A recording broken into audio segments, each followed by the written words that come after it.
Hello and welcome to Energy Unplugged by Aurora.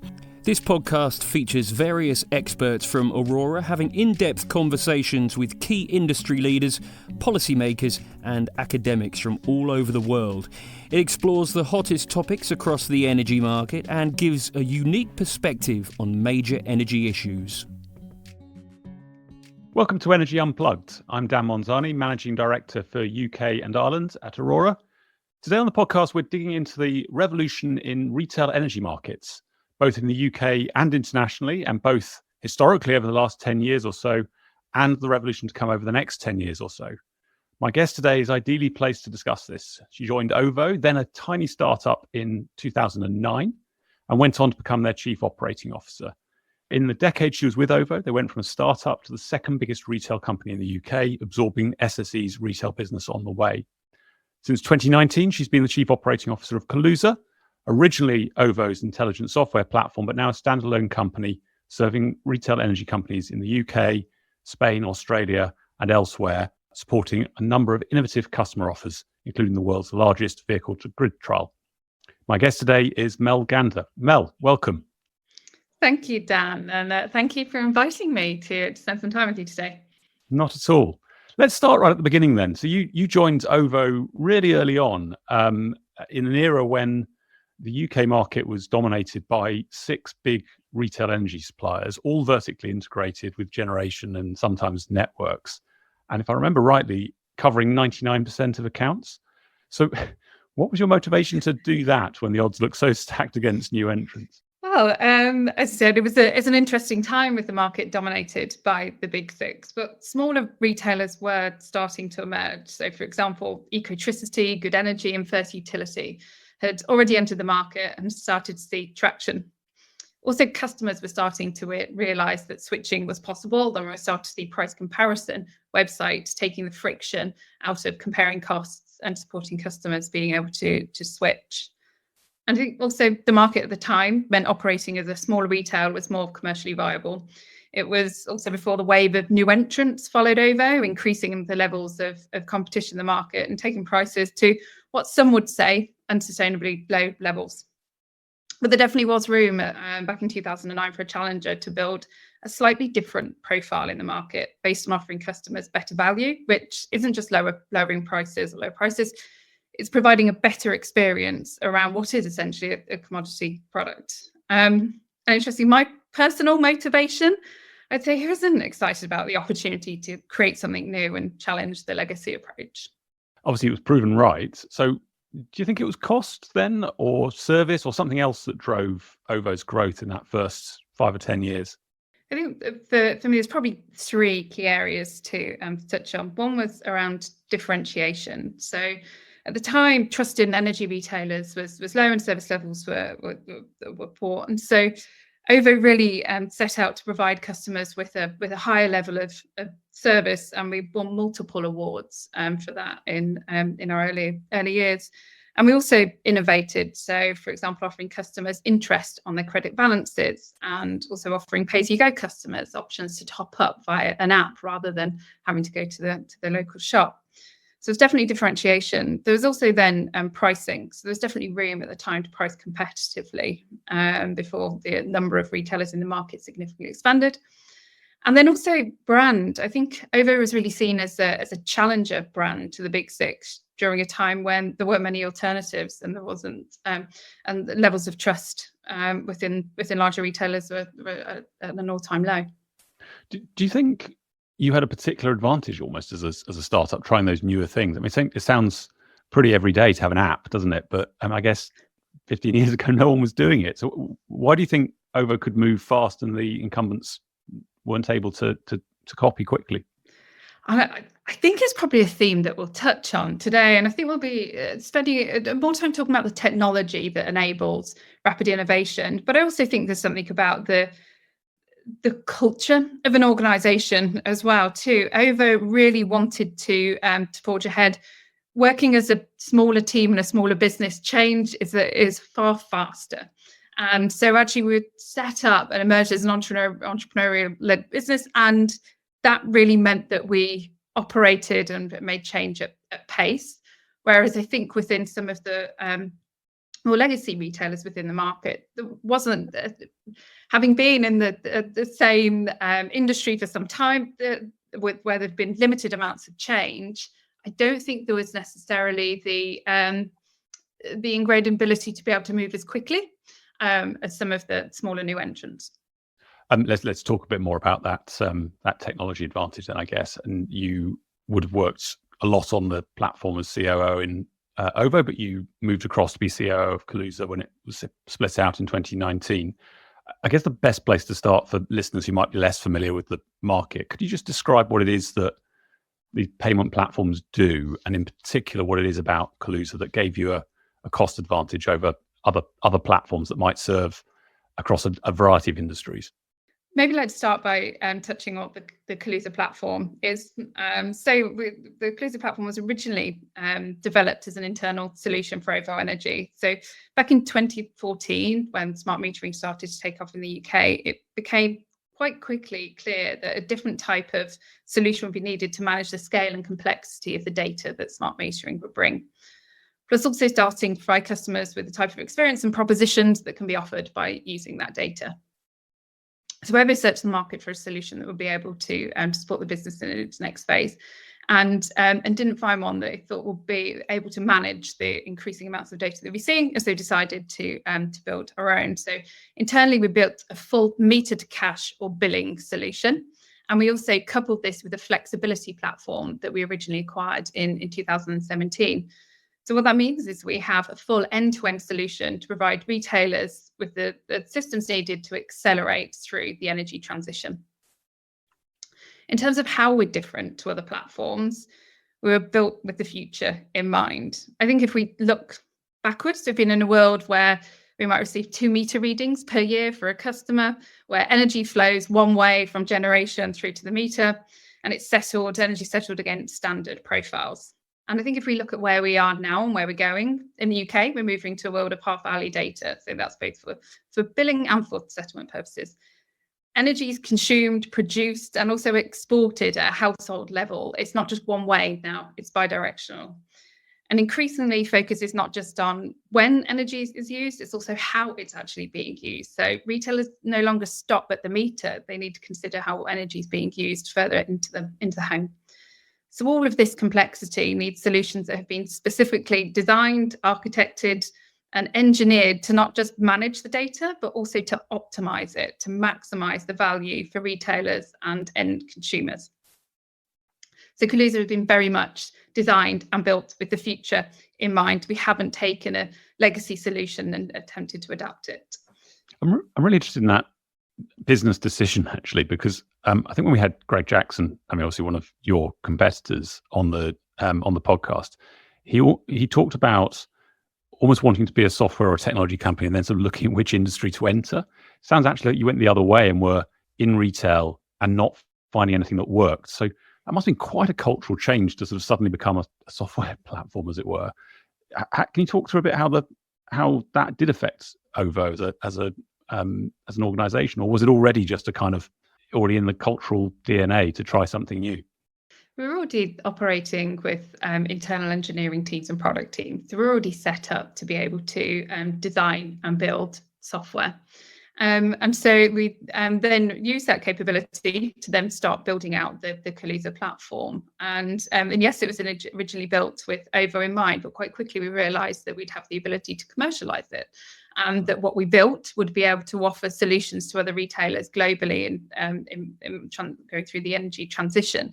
So we then designed Kaluza as an organization and a business that could provide services to OVO, but also to other organizations as well. So effectively, we built from OVO, we built Kaluza as a software business. Yeah, I guess it's not very different to our own story at Aurora. We've sort of started building software for our own to build the models that we wanted internally and then license them out externally. Interesting how quickly you came to that realization. And it's actually a nice segue to the conversation I was going to have next about the sort of degree of change and consolidation that we've seen as people have moved across to new payment platforms. I was trying to toss it up before the podcast. I think of the original big 6, at least 5 have now moved on to new payment platforms that are not with the sort of old providers. So OVO obviously acquired SSE and then moved them on to Kaluza. E.ON acquired Empower, and both of them moved on to Kraken. So have EDF. British Gas have moved. What's driven that change? Is it just the normal cycle of cost advantage, or is there something different this time? I think of it across 2 time horizons. So in the near term, optimizing for cost reduction, and then and the longer term, look at how to increase gross margin through diversification. So if we start with the near term first, cost reduction, I think that all retailers in the UK have recently recognised a need to be able to reduce their costs through being more efficient. So if I take an example within the OVO business, taking on SSE, within the SSE systems, it took 27 clicks for an agent to process a refund for a customer. On the Kaluza platform, that takes 4. So it's an example of how efficiencies can be brought through simplifying agent experiences. And then if we also think about the customer experiences too, how we can make them simpler and smoother to allow customers to more effectively self-serve. So through really focusing on tooling, automation, and effective experiences for both customers and for agents, we can lower the operational cost for a retailer. And it isn't just the cost of, from an operational perspective, it's also looking at the whole of the technology estate and the cost that has. So there's definitely an opportunity to simplify a lot, to take a replatforming. Replatforming is an opportunity to really simplify across a technology estate to bring down those costs, but also the cost of change. I think what we've seen across many of the legacy platforms, they take longer to change and it's more expensive. There's additional support and services needed to manage that change. And because of the complexity across multiple types of platforms, it's slower. So definitely by reducing operational costs and also CapEx, we can reduce the cost for retailers. And then if I think about the longer term, it's really about diversification. So how retailers can offer customers additional products and services, whether that's EV related or, for example, heat pumps. And I think what's key here is having a technology solution that allows for rapid change as the market evolves, really being able to test and learn what propositions land effectively with customers and have the best outcomes.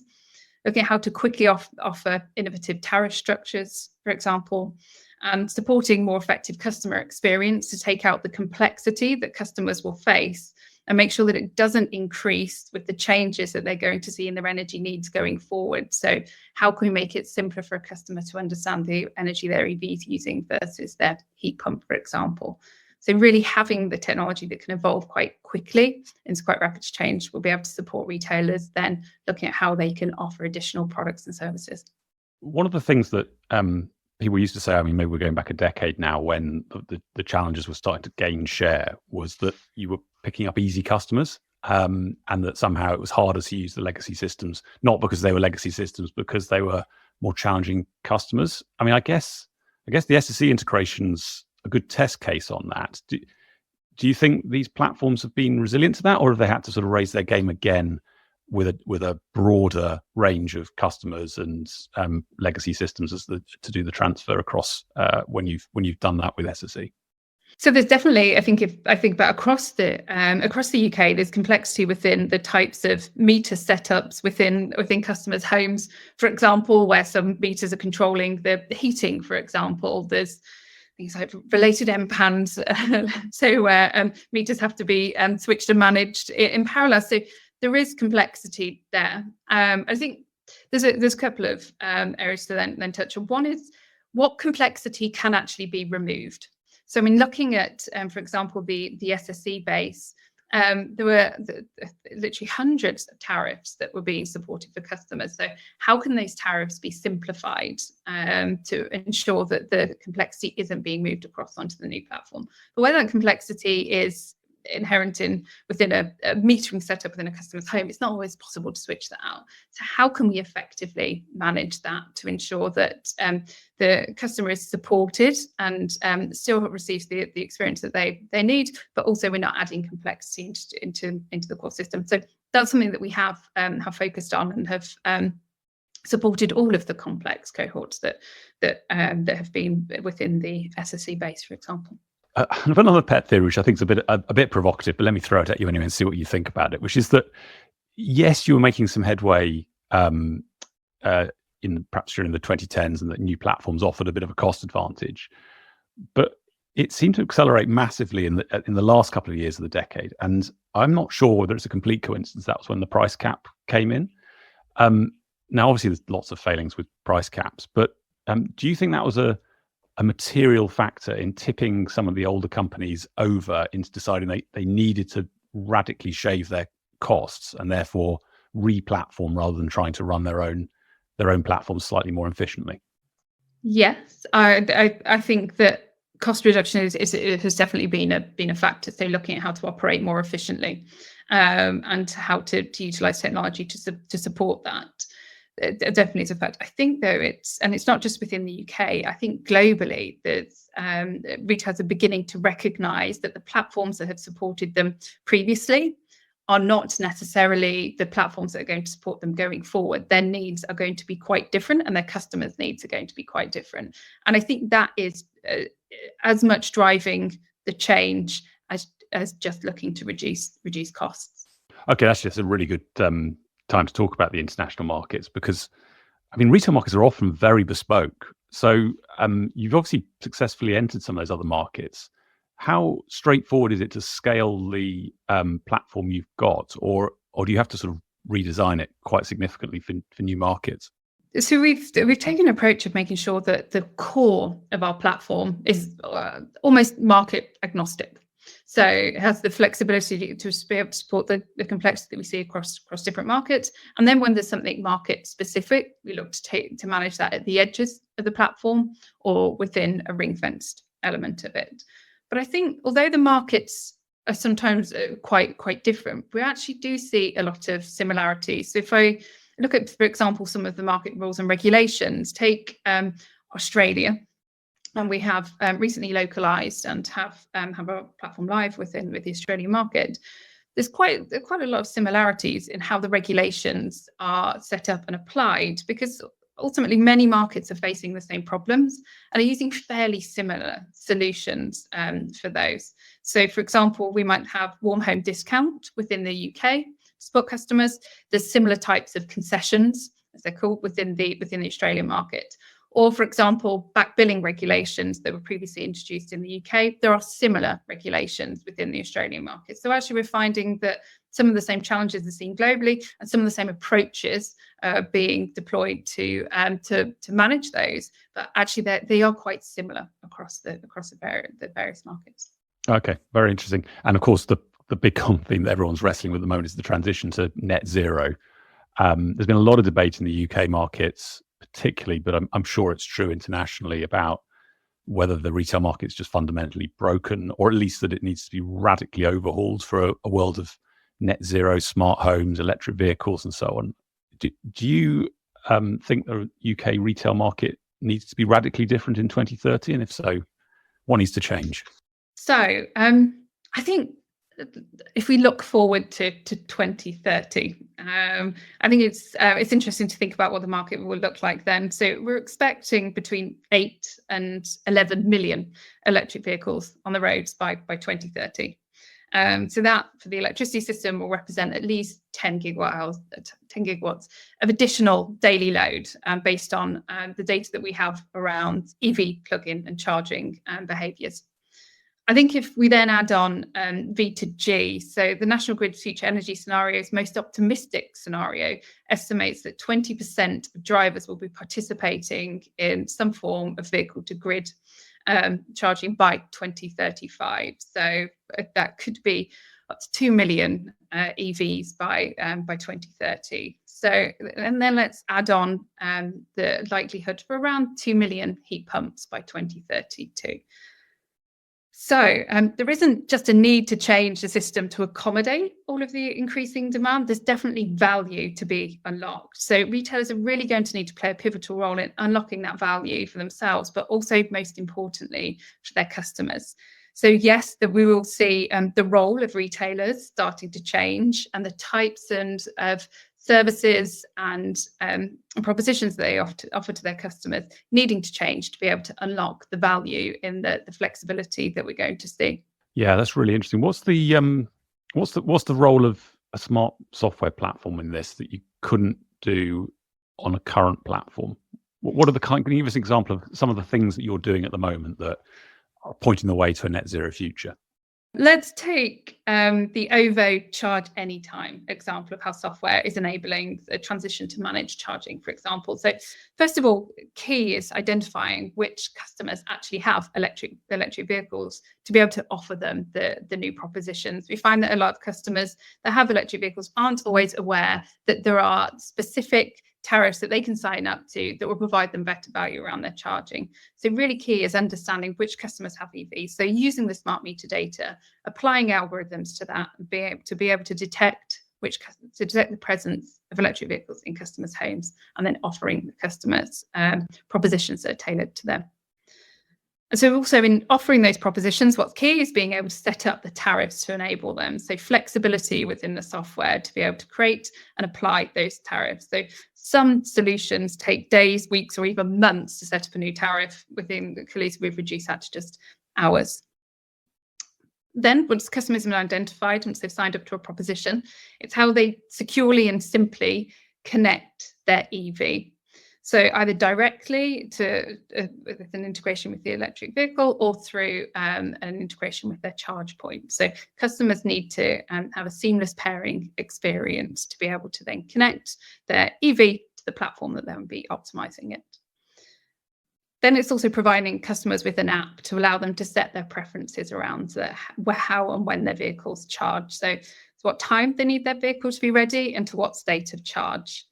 And also even set a minimum amount of charge they always want to have within their vehicle. So whether that's enough to drive an elderly relative's home or to the nearest hospital. Then comes the orchestration. So within Kaluza, we take the state of the charge of the vehicle, we take the customer's preferences, and we also take the energy market prices and optimize when that vehicle is charging against all of those. So making sure that the customer's preferences are taken into account and that we're optimizing to release the value against the energy market prices. Then once we've carried out all of the optimization, we then need to process all of the data and the information to make sure that the benefits are reflected on the customer's bill. So understanding what energy is used for charging and when, and also how, and then equating this to a pound figure so that the customer is then receiving the benefits. And all of this has got to work efficiently and effectively. So a customer's effectively giving up control of when their electric vehicle charges. And I think we've known that range anxiety is a big barrier to EV adoption. So if a customer finds that in the morning they don't have the state of charge that they need, they will stop a retailer from controlling their vehicle. And so the value of that flexibility is lost. So ensuring that the customer's needs are met is key to maintaining trust and maintaining access to that flexibility. So currently, Kaluza combined with OVO are delivering this proposition to nearly 4,000 OVO customers. So it's really the first type of use tariff, as we call it. So it isn't around when the customer is using energy. So a time of use tariff is a type of use tariff. So the customer pays a low flat rate of 10 pence per kilowatt hour for their EV charging, as long as it's being optimized. And then they then pay a standard rate, let's say 30 pence per kilowatt hour, for the energy used to power their home. So it's really a type of use. We identify what energy is used for charging their EV and separate that out from the energy that's used to power their home. And so that's unlocking for customers an average annual benefit of £350. And what's really interesting is that 97.5% of the charging is actually optimized by the platform. So customers really are trusting OVO as their energy retailer to determine when their vehicle charges. And that's a great moment, especially when we look forward to V2G, when it's not just looking at when we charge a customer's vehicle, it's actually looking at when energy is exported as well. So customers really are starting to see the benefits, and retailers start to see the benefits of flexibility. That sounds like a very big number, actually. I mean, it's a fascinating proposition because I think people probably will be more familiar with that time of use bit. I mean, frankly, we've had Economy 7 forever at a really basic kind of level, but that sort of actually being able to dig out of the numbers, this is an electric vehicle and we'll charge it at a different rate. and then to optimize that electric vehicle generates quite a big number. I mean, I'm surprised at it. Does it require customers to be plugged in more than normal? Do they need to be plugged in 12 hours a day or something, or is it just carry on with your normal use and we'll optimize however long you're plugged in for? Customers don't need to change their behaviour. So they plug in their vehicle as per their usual behaviours. And yes, it will depend on what the size of their battery is and the ability for that to charge, and how quickly it will charge as to how long they will need to remain plugged in for. But we're seeing that most customers' standard behaviour is returning home early evening and then using their car again in the morning. And what's really key is that first part of the charging. So as we know, the huge peak in demand occurs between 5 or 6 p.m. and that's normally when a lot of consumers get home. And so with current charging patterns, without having that optimization, that orchestration, the vehicle will start charging immediately. And so then it's putting an increased pressure at those peak times. So with managed charging, the customer still plugs in their vehicle. They can leave it. They don't need to think about when it's charging. And then the platform can determine when best to charge that as we see the peak demand drop off. So there's still sufficient time then overnight to be able to charge the customer's vehicle. If we were to, if a customer wanted to be at 100% charge and there wasn't sufficient time to optimize, then we would immediately charge their vehicle up to that level. But for the majority of customers with the behaviour we're seeing, that there is definitely sufficient time to be able to make sure their vehicle is ready for them and to unlock the value of the flexibility during the charging period. Which sort of brings us to V2G, doesn't it? Vehicle to grids, and there's quite a lot of benefit you already identify with just the active management of when you draw from the grids. But you've also been running a V2G trial. What extra insights are you getting from actually being able to use that car, presumably when they plug in at 5 o'clock, to actively support the peak by discharging into the system? Yes, so we have seen significant benefits. So we're actually able to reduce through smart charging, where we forecast that the peak demand going forward could be close to 60 gigawatts at its peak. Smart charging can reduce that by about 6 gigawatts. Vehicle to X can actually then take that down by a further 14. So it can really significantly reduce the requirements in peak demand, and then bring value to customers as well. So there's several different scenarios that we've identified, whether a customer has, for example, solar within the home that can then increase more value, or whether it's just a V2G customer. We see potential savings of up to just over £700 per year.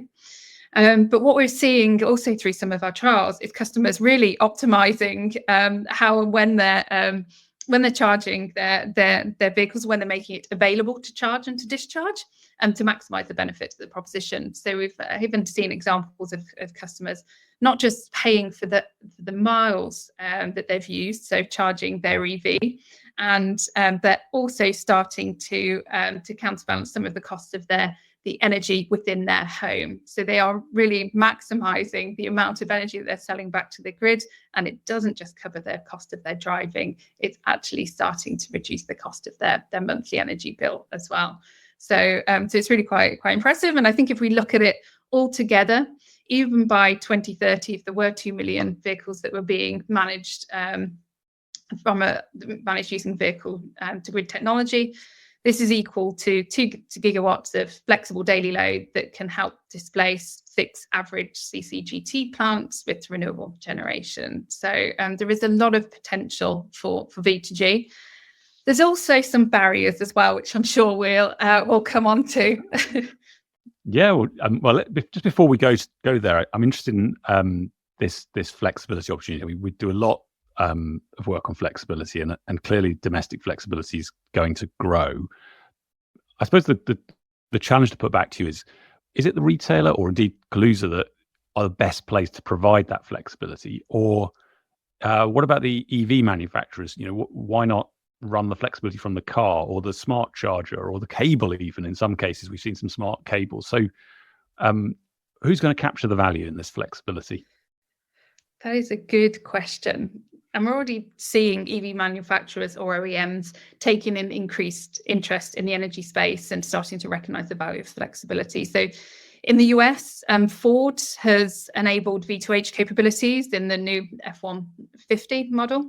And we're also aware of other OEMs planning to add bidirectional charging capability in the new EV models. Will OEMs fully enter the retail space? Outside of the UK, some have. I expect, though, many won't make the full leap, and existing energy retailers will be the key conduit for offering flexibility services.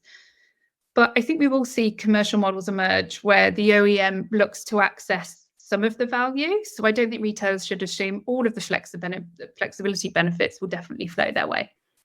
Really interesting. You tantalized a bit by saying there may be some barriers to this wonderful vision of 2030 that you've just set out. I mean, where are they coming from? Is it policy? Is it just the broader operating environments? What's going to help you, and what's going to slow this vision from being realized? When I look at the previous barriers that we've seen, initially it was the cost of the hardware. And that's definitely coming down, and we're seeing significant reductions there, and also some of the capability actually being built into the vehicles rather than needing standalone units. So that we've definitely seen movement there. The other area has been around the OEMs and their involvement in smart charging, and then also V2G as well, so exporting. There were initially concerns around the impact that it would have on battery health to the vehicles, but there's been sufficient studies since and a lot of evidence showing that actually, as well as not degrading the battery health, there's some studies that actually show potentially an improvement in the battery health. So OEMs are definitely now more likely to support bidirectional charging. So they're the barriers that we're starting to overcome. So when I think about what's left, we definitely need to see better incentives for residential flexibility in general. A megawatt of flexible load aggregated on residential level is not valued as highly as the megawatt from industrial site or grid cell battery. So bidirectional chargers turn EVs into sizable batteries that can import and export when needed, but due to market structures, these actions aren't rewarded to the same extent. There's definitely some change that we need to see there. There's also a fair amount of friction around connecting new export loads at the very edge of the grid. So having streamlined approval standards to allow V2G charger installations in customers' homes is really going to be key. As part of a recent trial, we supported the development of these in the UK with local DNOs and really improved the visibility of locations where potential household export could reach 6 kilowatts, so the level that's required for V2G. So we definitely need to look at how we can make that process simpler or remove the friction from it, so that the capacity can be connected more easily and far faster. And the smart meter rollout, I mean, is that the key enabler at the moment, or is that technology sort of really foundational and you need a lot more on top of it in addition? Smart meters enable a lot of the propositions that we're seeing. So being able to accurately track when energy is being used is going to be key, and then also thinking about how tariffs can be applied to that. So definitely, smart meters are key to enabling. But I think it does go further than that. It's also looking at other connected hardware within the customer's home. So being able to connect to a customer's electric vehicle, for example, and connect to their heat pump. I think it will be interesting to see how all of that connectivity and routes into the home start to converge as well, to make sure that everything is aligned within the home, and that there's clear control mechanisms, and that we're not seeing multiple routes with conflicting messages being provided. Right. Fascinating. It's been really, really interesting. We often throw at our guests at the end of one of these podcasts a couple of quick fire questions. So sorry, I'm going to talk to you a little bit longer. And I thought it'd be interesting because there's so much to do in this space that actually sometimes the question is, actually, with limited resources, where would you choose to put the marginal bit of effort? So I'm going to ask you sort of three questions from different perspectives, and I'd just be interested in your quick take on where you would put the marginal effort if you were in charge of that particular institution. So if you were the government, would you put the extra effort into retail market design or into power market design? Power market design. And that's because of those smart signals you said were missing, or something else? I think it's looking at the whole system and where some of the collective barriers are. I think sometimes we do look through individual lenses without looking necessarily at some of the collective and where some of those friction points are shared. Right. No, that's really interesting. Okay. How about if you were running a retail company, which of course you sort of have, would you invest the marginal effort in designing new services for your customers or driving down cost? I think as a technology business that's supporting both reducing costs and offering new services in parallel, I'm not sure that there necessarily has to be a trade-off. No. So that might be an answer of me sitting on the fence, but I don't think there necessarily has to be a trade-off. I think what allows, and the technology that allows new services to be offered to customers can actually help with cost reduction. So I don't see that there necessarily has to be trade-off. And I also think it's sometimes that it'd be more optimal to think about those questions together. So how to achieve both in parallel, because I think that's where the larger opportunities are, rather than looking at them as two separate problems. Brilliant. So you'd be the most demanding CEO ever, and that you'd ask both outcomes. Right. Final one. If you were running a network company who wanted to make sure you could connect all this extra load, would you focus on digitalization, so digital twins, local flexibility platforms, or would you simply focus on more networks and more substations, more kit? So digitalization or more hard kit? Digitalization, definitely. I think that through some of the trials that Kaluza has carried out, through looking at the uptake of even V1G, so just single direction charging, I think we're really proving that actually some of the technology is there to be able to shift demand and move when the peaks are arising. So I think it really is then looking at digitalization and really being able to understand and play through those future scenarios and make sure that there's a clear plan for enabling and unlocking that value, because we have a belief that it doesn't necessarily mean that we need additional infrastructure, that actually there is the potential of the technology within the home to start solving some of the challenges that we see. That's great. Look, thanks for that, and thanks for good sport on those last few questions. It's been really fascinating. Thanks so much for sharing both your personal experience and your views on where we're going with retail and flexibility, right down to the household. A big thank you. Thanks, Mel. Well, thank you very much, Dan, for taking the time to speak with me today. I've really enjoyed our conversation. That was Dan Monzani, Aurora's Managing Director for UK and Ireland, talking to Mel Gander, Chief Operating Officer at Kaluza. Do keep an eye on our podcast feed for more in-depth conversations with senior members of the energy industry. The best way to do this is to subscribe on whatever platform you use. Thanks for listening, and goodbye.